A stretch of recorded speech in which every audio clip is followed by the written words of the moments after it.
Hey everyone. I thought I'd come on here and I wanted to. Well, I've already done my Survivor Series review as well at the same time I did my Takeover review. But I wanted to kind of address something. A lot of people were suspicious about Survivor Series this year. I mean, at first they didn't look forward to it because of what it looked like at first on paper. But then when it gradually changed and became more attractive, it's like, hey, this might be better than we expect. Now, there were some hopeful moments and some decent outcomes in matches. I gave it an A minus because I thought for what they did, they did a decent job. They did what they could, trying to continue the momentum that Takeover War Games had created the night before. So they get an A minus in my opinion for effort, because of the fact that they tried to continue that momentum. They tried to still run with that momentum and carry it with them. Although there were some moments, like in the main event, many people were critical about that because, why would you take your future stars and basically job them out in this matchup? I mean, a lot of people can understand, okay, Bobby Roode, and Shinsuke, they have years of experience behind them, but they're still kind of fairly young to where they can carry the company for maybe another 5, 10, 15 years. But yet you're jobbing them out, but on an understandable level, you're jobbing them out to a future star that you're building your brand around, your company around, or at least trying to build it around, in Braun Strowman, who I think anybody knows inevitably is going to get a world championship run. We just don't know when. But yeah, basically, that's the one thing that I think killed the main event, was the fact that you gave them some bright spots, you teased some dream matchups. Heck, you got a crowd, as I told Deluxe Man in a super chat, you had a crowd basically chanting NXT and New Japan when Balor and Shinsuke were going at it with each other for the time they had in the match. So, because basically what you had there, and a lot of hardcore fans know this, is you had Bullet Club in Balor versus Chaos in Shinsuke Nakamura. So they knew that. Fans knew that. That's why you had that chant. But again, what killed it at the end, despite having all these teases of dream matchups, what killed it was the fact that you had Braun Strowman, again, this is probably more acceptable, pinning Rude and Nakamura, jobbing them out. But then, what really pissed people off is when you had Cena, who only came back for this match, and is not supposed to be back until at least mid to late next month, due to his non-WWE conflicting schedule. You had him pin Samoa Joe. You had Balor get pinned by Randy Orton. So basically, as the Schleg Daddy at OTRS Central says, you had two of the Breakfast Club members pin two of your future stars, two potential Breakfast Club 2.0 members. Because let's be honest, Jeff, we know that when one Breakfast Club starts to subside and starts to kind of teeter off one by one into the sunset, or not do as much as they used to, another Breakfast Club has to arise. And a lot of people look at guys like Joe and Nakamura and Rude. Well, I'm not so sure about... Well, Rude, yeah, we'll put Rude in there. But you got Rude, Nakamura, Balor, Joe. These are guys potentially that could be looked at as 2.0 Breakfast Club. But the point is, this is the one thing that really killed a lot of people, because the only surviving member of that match, of a new generation, of the current regime of talent, was Braun Strowman. And yes, he did shine at the end when he basically found out, hey, you're trying to manipulate me, you're trying to play me, that ain't going to happen, that BS ain't going to happen. And obviously, this is going to culminate basically with Strowman versus Triple H, most likely at WrestleMania, because what a lot of people fear is as they rush Strowman Triple H towards Royal Rumble, that's basically going to be Braun Strowman's first major defeat. That Triple H is going to be like, behind the scenes going to be, or Vince is going to be behind the scene going like, yeah, Strowman, you had a great one, but tonight you're going to make a mistake during your match. My son-in-law is going to capitalize. He's going to pedigree you. 1, 2, 3. It's over. But hopefully they don't do that. I think what they're going to do is they're going to probably move Angle Triple H up to Rumble. Angle definitely will probably win that thanks to maybe Strowman interfering or causing a distraction or something. And then you're going to go Triple H Strowman at possibly WrestleMania, because I think that's a bigger platform for Braun to be on, a bigger platform for him to showcase that he has arrived. And I think a win over Triple H would do that, because in case you guys haven't noticed, whether you like Triple H or you don't, he has been doing the job for a lot of the future talent in WWE. You know, Roman Reigns, whether you like him or not, Seth Rollins, whether you like him or not, and now potentially Braun Strowman. It makes more sense, and I think he's more in favor of that. So if you're going to do Angle Triple H, it's going to be either at the Rumble, maybe Elimination Chamber. But Strowman Triple H, I think, is where they're heading for Mania. I'm just assuming, just guessing. Yeah, but besides that, you know, again, the one thing that I think really pissed people off about the Survivor Series, is the fact that with the exception of Braun Strowman, you had Joe, Balor, Nakamura, and Rude, your future stars of this bit of the business, your future stars of your company. You basically had them be eliminated and treated like Jabba fuel to the rising stars. I mean, yes, you could say Balor was the reason that Cena got eliminated, and that could lead to maybe Cena coming back and having a match with Balor. I think he had one already, I'm not really sure. But that potentially could lead to that. But the point I'm getting at is, with those exceptions, people just didn't like it. I mean, WWE has to realize that when you have a fan base, it's a mixture, and obviously this is what it is every time a pay-per-view event is around. When you have an audience in a sold-out arena that's basically a hybrid of casual fans, you know, regular WWE fans, and a majority of that is, but those casual fans and those regular WWE fans, even though they might be there, they are mixed in as a hybrid with a majority of hardcore fans, because hardcore fans will go there expecting maybe, hopefully, once in a while, WWE doing the right thing. I mean, here's the thing. Here's what these fans would have loved to have seen. They would have loved to have seen Randy, John, Triple H, Kurt, Shane, all eliminated, and basically the future of the business be the last ones in the match. They rather have seen that and been like, yes, WWE is doing the right thing. Yes, the person that survives this, or the people that survive this, that's the future they're building on. That's what they want. But they didn't get that. And I think sometimes WWE does this to stick it to the fans. In other words, I think WWE, as crazy as this sounds, and I even brought this up in a super chat with Deluxe Man, I said, is the WWE, and I even brought it up as a question to Jeff Siegel, the Snag Daddy, on one of the Q&As for OTR Central. I said basically, do you think WWE is trying to get back at the fans for what they did in 2014? And they have, in a sense, indicated there might be something there, but not necessarily. I have to disagree with them, because I think there is something there. WWE is kind of like a person that has a history with another person. Basically, WWE is like, how do I put this?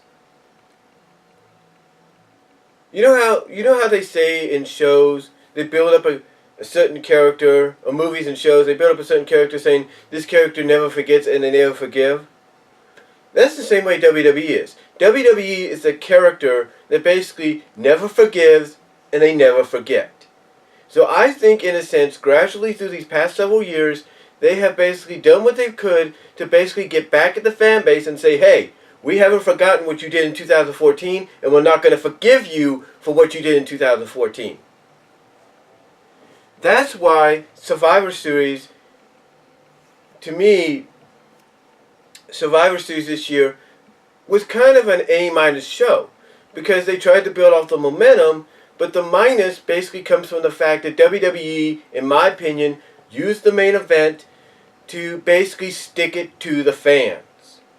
Instead of doing the right thing, instead of giving them what should have been the right outcome, or at least the last few people in the match, which is the future of the company, they instead decided, screw you, we're doing it this way, as the ultimate F you because of what you've done. And even though they've kept Braun Strowman as one of the remaining survivors, basically the only remnants of the new current generation of stars, they were basically like, look, you want to stick it to us in 2014, you want to hijack our program, you want to force our hand into putting Daniel Bryan, who wasn't in the Royal Rumble match, who had jobbed at the beginning of the night in the opener, who wasn't in the Royal Rumble match, you want us to basically insert him into the main event of our 30th WrestleMania, all because you want to believe he's the key that's going to unlock the door and allow indie wrestling, pure pro wrestling, hardcore style like wrestling, well, not hardcore weapon-wise, but you get the idea, into our business, and now we're going to basically be a major version, or a worldwide major version of independent wrestling. We're going to be a major league version of PWG, a major league version of Ring of Honor. You see, WWE, they don't forget and they don't forgive. They can hide as much of that as much as they want. They can hide as much as they want from it. But the truth is, they always will find a way throughout the years to stick it to people. Even when they bring certain legends back and they basically say, oh, we forgive you and all that. We're fine with you. We're cool with you. They will still find a way to stick it to those legends. Even if it's through their offspring that's competing in the company as we speak, they will stick it to that offspring to stick it to those legends because of the bad terms they went off of. Yeah, they will do that. Why do you think before they decided to finally give her a decent, possibly last run with the SmackDown Women's Championship, why do you think they did what they did with Charlotte? I mean, not Charlotte, but Natalya. Why do you think they jobbed her out? Why do you think they turned her into enhancement talent for a while before they decided to finally give her the push on the SmackDown brand? Why do you think they did that? Because even though they brought back Brett, forgave him, basically let bygones be bygones, they were using Natalya to still stick it to Brett. They were still using her in that enhancement talent role, even though a lot of people have said she should have been given more of an opportunity, more of a push, stuff like that. They were using her as a jobber and an enhancement talent, and sometimes not using her at all because they wanted to stick it to Brett, saying, yeah, we forgave you, but we didn't totally forgive you. That's why we're sticking it to Natalya. Honestly, that's the truth. Even Charlotte, maybe not as much, but even Charlotte has had that issue as well. Charlotte has had moments, even on the main roster, where she's having it stuck it to her because of things between WWE and Ric Flair. The truth be told, this company will not forgive, will not forget, and they will not forgive. Not entirely. Not totally forgive at all. And that's why even with the offspring, WWE will still find a way to stick it to them. And the same could be said for fans like us. We can come out and we can petition and say, this person needs to, this is who the person you need to push. This is why you need to push him. This is what you'll get out of it. And when we did that, when the WWE fan base did that, and the only reason WWE had no choice wasn't just because fans kept hijacking the shows. Wasn't in hijacking matches in each of every match in those shows. And it wasn't just because of WWE, basically it wasn't just because also, well, mainly this was also because of it, but it wasn't just, what I'm getting at what I'm trying to get at, I'm trying to think about what to say here. It wasn't, with WWE, as I mentioned, sticks it to some of the newer generation, the second, third generation talent. Even though they have pretty much said, oh, we've forgiven this person, we've forgiven that legend, all that.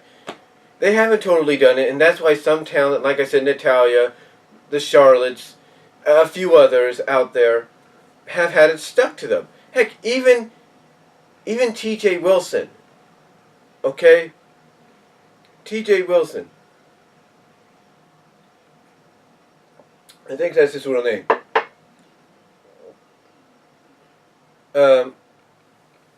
Natalya's husband, Tyson Kidd. That's why he didn't get as much opportunity as he could have. Because he's married to Natalya, thus he's related now through marriage, or related through marriage to Brett. That's why he's had it stuck to him at times. That's why Davey Boy Smith had it stuck to him. Davey Boy Smith Jr., Harry Smith, had it stuck to him several times because of the situation that the family had with WWE. WWE may have on camera, maybe behind the scenes, forgiven Brett, but they totally haven't forgiven him, period. Because if they had totally forgiven him, they wouldn't be sticking it. They'd be trying to push and encourage the push for someone like a Tyson Kidd or a Harry Smith, Davey Boy Smith Jr., or even a Natalya, more so than they have, instead of making them into jobber fodder. That's the truth. So, when WWE did what they did at Survivor Series, to me, that was the ultimate way of them saying, we haven't totally forgiven you for what you did in 2014.